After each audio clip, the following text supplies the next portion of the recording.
Hey guys, so I just made like the best video ever and I can't find it.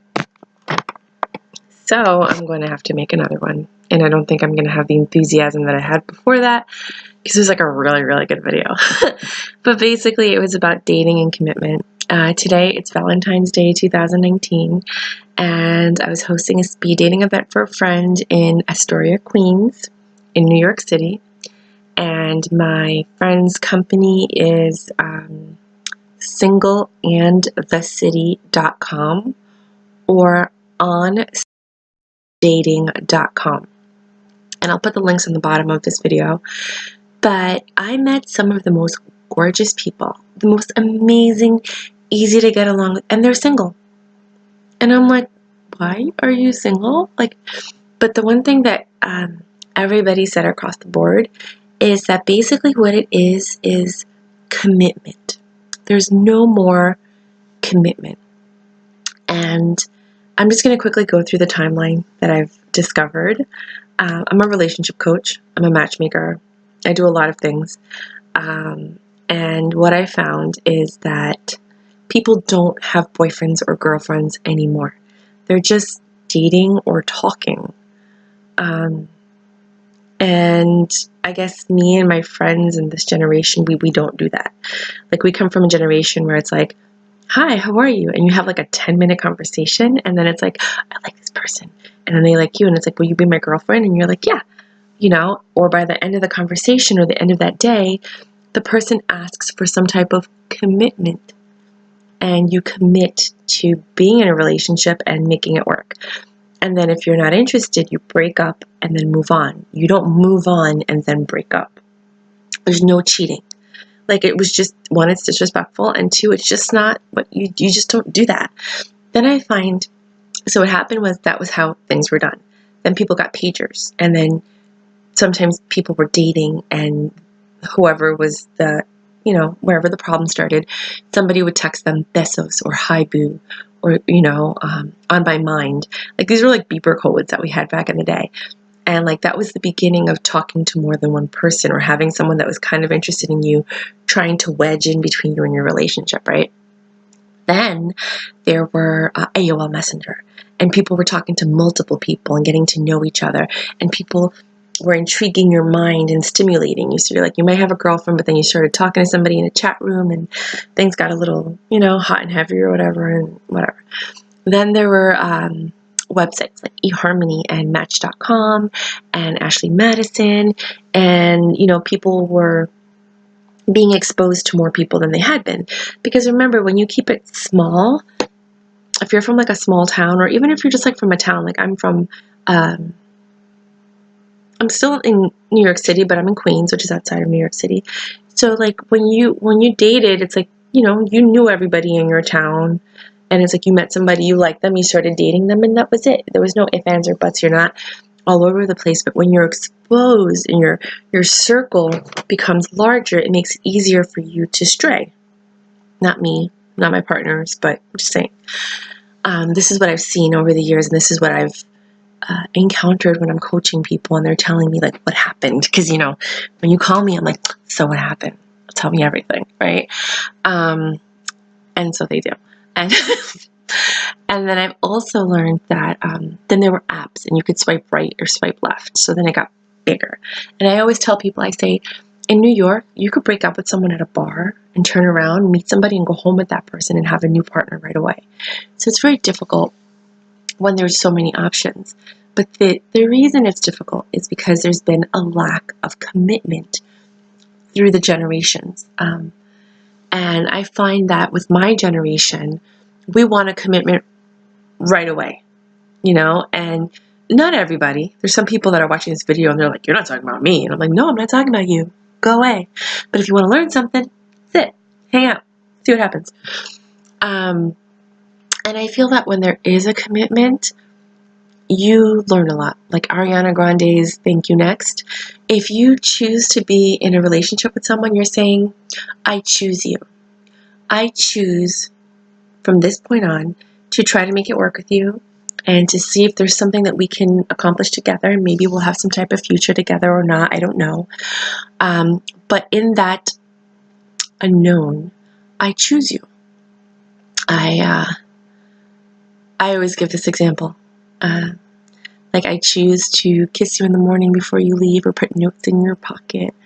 I choose to be there for you and love you through your ups and your downs. And I choose you, which means that when somebody hits on me or approaches me, I still got it and I'm grateful, but I choose you, therefore I will never go to them. And it's very similar to that song about that guy, oh no, honey, I'm good, where he goes out and these girls are throwing themselves on him, and he's like, you're beautiful and you're sweet, but I have a girl at home, I'm gonna go home. It's a choice. And what happens is there's so much temptation out there, but what makes a relationship stronger is that when you are tempted, you choose not to do that, and that builds a stronger relationship. And there's something that comes from intimacy, and intimacy can only be achieved when you have reciprocated love. When two people come together, they're committed to each other, they're only loving each other, and then they grow through the ups and the downs. They get to know each other, they get to know each other's families, they get to learn each other's behaviors, and then, sometimes at the end of all that, you decide, this isn't going to work. I'm really not, I'm really not feeling this person, or, after getting to know you, I realize this isn't what I want for a long-term, lifelong relationship, and then you break up. But you don't cheat and then break up, because there's a certain type of trauma that comes from being cheated on. Like, why? Why wasn't I enough? Why didn't they choose me? It's so much healthier to break up with someone and then find someone else, because not only are you protecting yourself and your integrity, but you're protecting the other person as well and their heart. It's so much easier to sit down and have a conversation and explain why it didn't work out, and then both of you move on, than it is to say, I found somebody else, and then explain. Sometimes you can't help it. Fate is fate, love is love. The heart wants what the heart wants. But I found that in general, there's people who are committed, and then there's people who are not committed.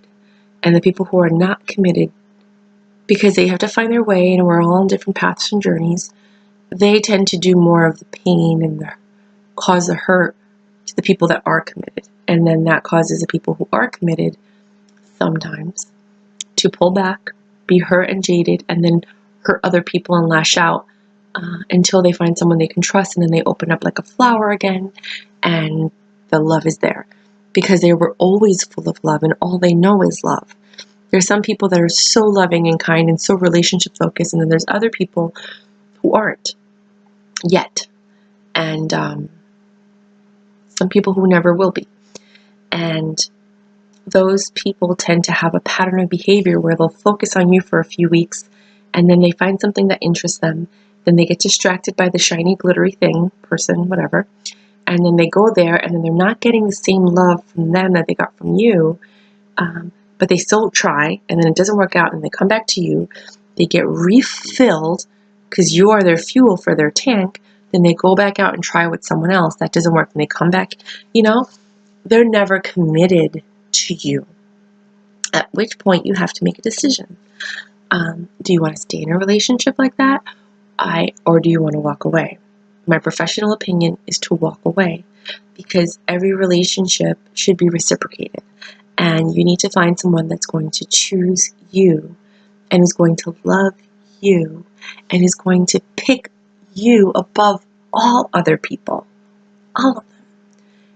And if this person doesn't have the capacity to commit or isn't ready, then maybe it's just not the right time for them, or there's a lot of factors. I can't go into all of it because I'd have to hear more backstory to understand.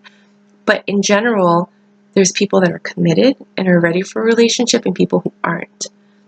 And it's timing, So find someone if you're looking for a relationship and you want to move forward, because the reason I'm making this video is I find a lot of women in their late 30s, a lot of men in their early 40s, late 30s, and they can't find a relationship because everybody just wants to date and they're always texting other people and it's all about emojis and everything gets misinterpreted via text. If you're in a relationship, I highly recommend not texting unless you're very good communicators that way, because a lot of texts get misinterpreted. I recommend voice messages. I recommend if you have iPhones, you know, like how you could like leave a message and say like, hey babe, I'm thinking about you, mwah, can't wait to see you, and then you send it and then it like deletes after they listen to it. You know what I'm talking about with the iPhone? I recommend that. But texting, unless it's like, hey babe, can you pick this up, or a reminder, it could get really messy, especially in the beginning, because the tone is not decipherable yet. And then if there's at any point, oh, I'm just sneeze. Thank you. If there at any point is a misinterpretation, or you feel like, whoa, I don't think you're getting what I'm saying, call the person immediately and clarify it. Don't let it turn into this snowball of like chaos and then you guys end up breaking up. It's like these are the stories that I've been hearing from people. And it's like, it could have been something great if you guys just communicated differently and didn't get involved in the gadgets of the phone. Because the phone, the way that it's changed over the years, it's made it a little bit difficult, and sometimes it's made it a little bit easier. But what I find is there's a lot of lack of commitment from the millennials up.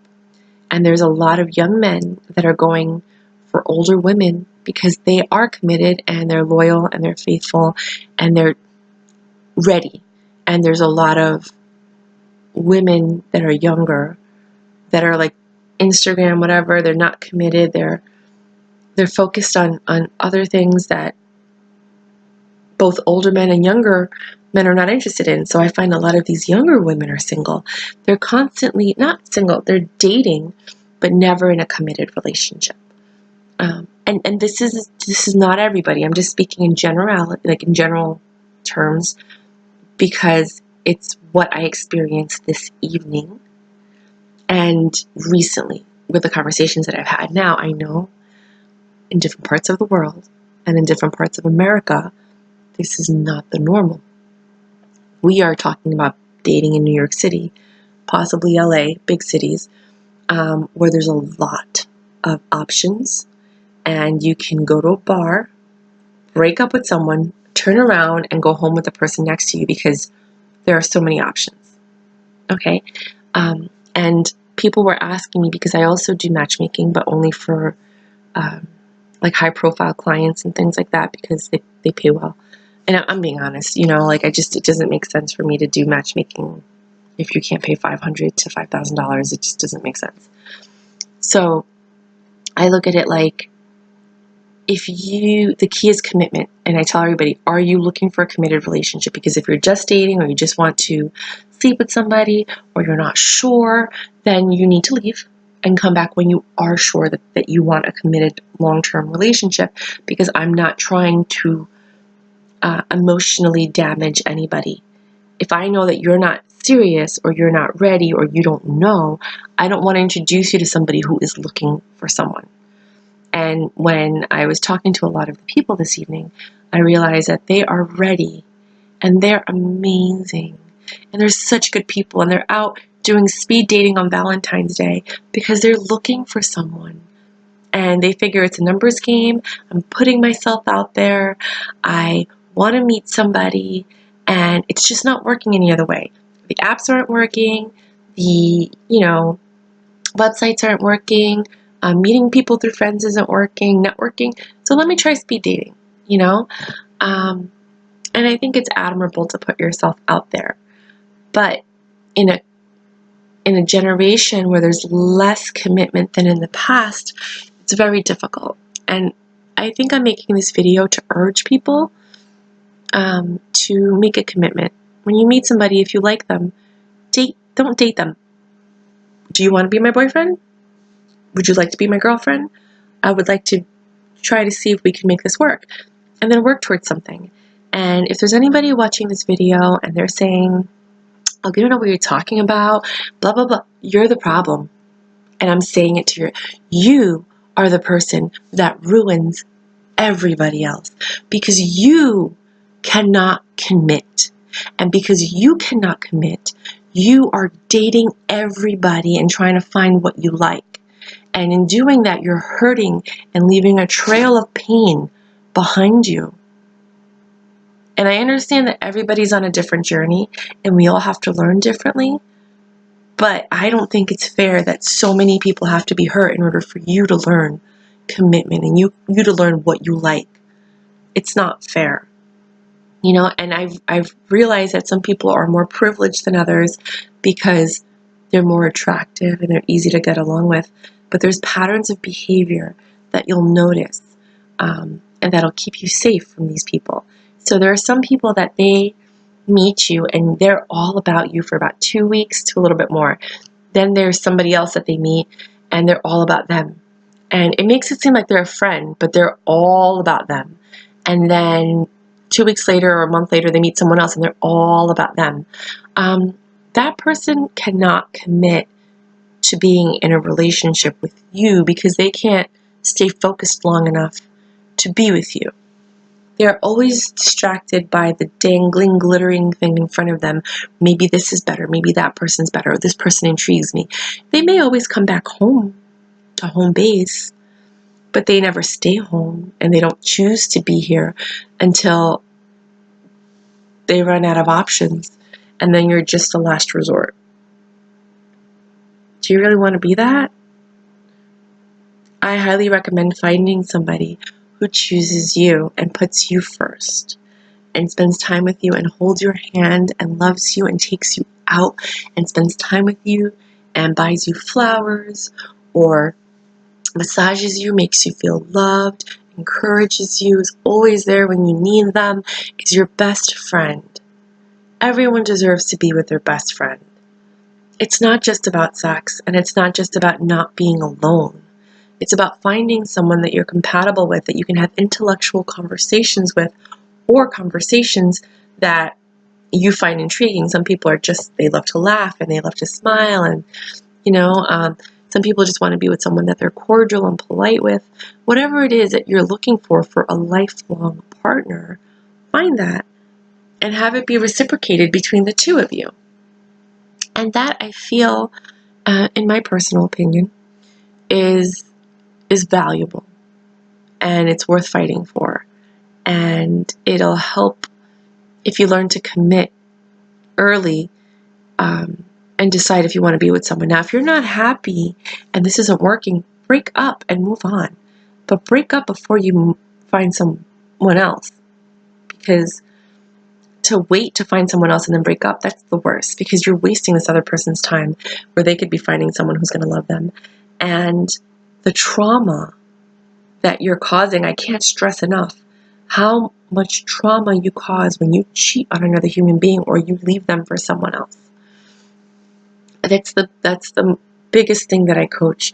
And you have to understand there's nothing wrong with you.